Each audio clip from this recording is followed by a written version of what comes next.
আরজি করে মহিলা চিকিৎসককে ধর্ষণ করে খুনের ঘটনা নিয়ে তীব্র প্রতিবাদ করেছেন রাজ্যপাল সিভি আনন্দ বোস। তিনি বলেছেন, আরজি করের ঘটনা ভয়াবহ। এটা আমাদের বিবেকে একটা ঝাঁকুনি লাগা উচিত। যা ঘটেছে তা গোটা বাংলার কাছে লজ্জার। দেশ তো বটেই, মানব জাতির কাছেও লজ্জার। উল্লেখ্য, শুক্রবার প্রকাশ্যে আসে আরজি করের ঘটনা। তারপর থেকে মঙ্গলবার পর্যন্ত আরজি করের ঘটনা নিয়ে কোনো মন্তব্য করেননি রাজ্যপাল। রাজভবনের যে মিডিয়া সেলের এক্স হ্যান্ডেলে সাধারণত তার মতামত সংক্রান্ত পোস্ট করা হয়, সেখানে গত 5 দিনে অন্য বিষয়ে ছবি এবং বক্তব্য প্রকাশ করা হলেও আরজি করের ঘটনার কোনো উল্লেখ ছিল না। শেষে বুধবার বিকেলে ওই এক্স হ্যান্ডেলে রাজ্যপালের একটি ভিডিও পোস্ট করা হয়েছে। সেখানেই প্রথম আরজি করের ঘটনায় রাজ্যের আইন শৃঙ্খলার পরিস্থিতির সমালোচনা করে রাজ্যপাল বলেছেন, আমাদের দায়িত্ব বাংলা এবং ভারতকে মহিলাদের থাকার জন্য নিরাপদ করে তোলা।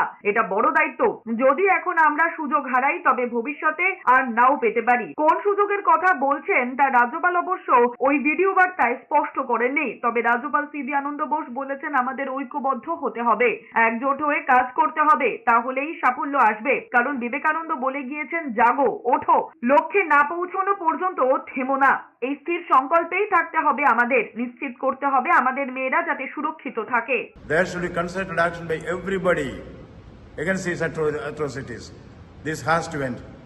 Government has to take the responsibility for maintenance of law and order. Society has to come in unison all over India. We see that this effort has started. This shall not end. We should be able to make Bengal, India, a safer place for the women to live in. That is a great task. If we miss the bus now, we will not get it again.